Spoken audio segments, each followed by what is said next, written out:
घाटी गांव के नवीन दिगंबर पासवान जैन मंदिर के मान स्तंभ की 24 प्रतिमाओं का ग्वालियर शहर के फूलबाग मैदान में 13 से 17 दिसंबर तक मेडिटेशन गुरु उपाध्याय श्री बिशन सागर महाराज व मुनि श्री विश्व श्याम सागर महाराज के सानिध्य में श्री मजीनेन्द्र ऋषभदेव पंच कल्याणक प्रतिष्ठा महोत्सव व विश्वशांति माया के व गजरत महोत्सव आयोजित होगा।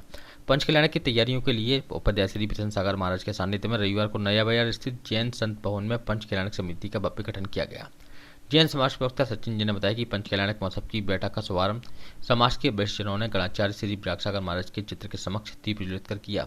मंगलाचरण पंडित चंद्र प्रकाश चंदन ने किया। वहीं अलग अलग जगहों से आए जैन समाज के समाजजनों ने पंच कल्याणक की तैयारियों को लेकर अपने विचार रखे।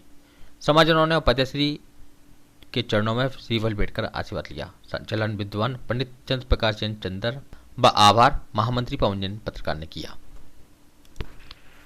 उपाध्याय श्री बिशन सागर महाराज के सानिध्य में बैठक में पंच कल्याणक समिति की टीम गठित की गई, जिसमें समिति में परम संरक्षक डॉक्टर वीरेंद्र गंगवाल, मुख्य प्रशासन संयुक्त कलेक्टर संजीव जैन, अध्यक्ष मनोज जैन, चेयरमैन जैन कॉलेज, महामंत्री पवन कुमार जैन पत्रकार, मुख्य संयोजक पारस जैन, मुकेश जैन, धर्मचंद बरैया, कोषाध्यक्ष राजेश जैन लाला, सह कोषाध्यक्ष निर्मल पाटनी, नरेंद्र जैन सोनू, कार्यकारी अध्यक्ष महेंद्र जैन टोंगिया, रायन जैन घाटीगांव, उपाध्यक्ष अजीत जैन घाटीगांव, मीडिया प्रभारी सचिन जैन, मंत्री सुनील लोहिया, सचिन जैन मुरार, मुख्य संयोजक चल समारोह विनय कासलीवल, अतिथि व्यवस्था धर्मेंद्र जैन, भोजन व्यवस्था रविंद्र जैन, अरविंद जैन, पूजा व्यवस्था अजीत कुमार शास्त्री, ज्योतिषाचार्य हुकुमचंद जैन, चंद्र प्रकाश जैन, सतीश जैन, पंडाल व्यवस्था प्रशांत जैन, सुधीर जैन, मंच प्रियंका सोनी, पंकज बाकलीवाल, मुनि सेवा व्यवस्था राजेश मित्र मंडल, महिला व्यवस्था का संयोजक कमलेश जैन व दीपिका जैन सहित अन्य व्यवस्था समितियों के पदाधिकारियों को नियुक्त किया गया। कल्याणक होने जा रहे हैं, बहुत अच्छी बात है। पंच कल्याण के निमित्त से बहुत सारे कार्य हम उसको आगे बढ़ा देते हैं। कुछ योजनाएं होती हैं, समाज को संगठित करना होता है, धन की प्रभावना होती है, मंदिर के काम होते हैं, लोगों का जुड़ाव, बहुत सारी चीजें जुड़ जाती हैं। जैसा कि हमारे निर्मल पाटनी जी ने बताया, वर्षा योग हुआ, महाराज जी का आहार हुआ तो जुड़ गए, तो ऐसे जुड़े 17 साल से हटे नहीं, उसी मार्ग पर रिटायरमेंट के बाद और अच्छे से जुड़ गए। किसी ने कहा हमने जीवन में पहली बार माइक में बोला, किसी ने कहा पहली बार हम पात्र बने।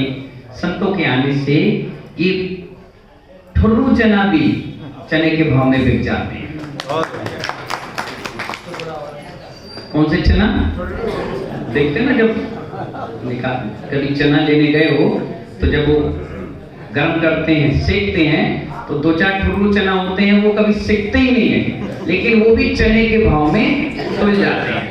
तो पंचकल्याणक प्रतिष्ठा हो, चतुर्मास हो, विधान हो, आयोजन है, उसमें भीड़ में वो भी समाविष्ट हो जाते हैं।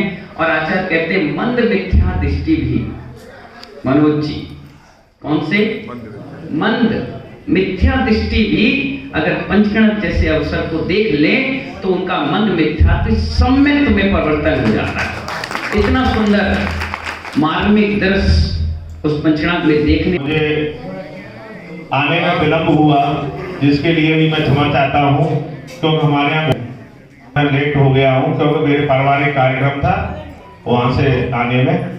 और जिन लोगों ने भी अपने अपने विचार व्यक्त किए हों उसके बारे में तो मैं नहीं सुन पाया, लेकिन जो मेरी व्यक्तिगत भावनाएं हैं उसमें मैं पारस पैसा के साथ में समर्थन करता हूँ कि संतों के निवास के लिए रास्ते में, क्योंकि हमें किसी का स्कूल तलाशना पड़ता है, किसी का घर तलाशना पड़ता है, या किसी के होटल की क्षमता देखी कराया जाए, तो इसके लिए भी एक सर्वे कराया जाए।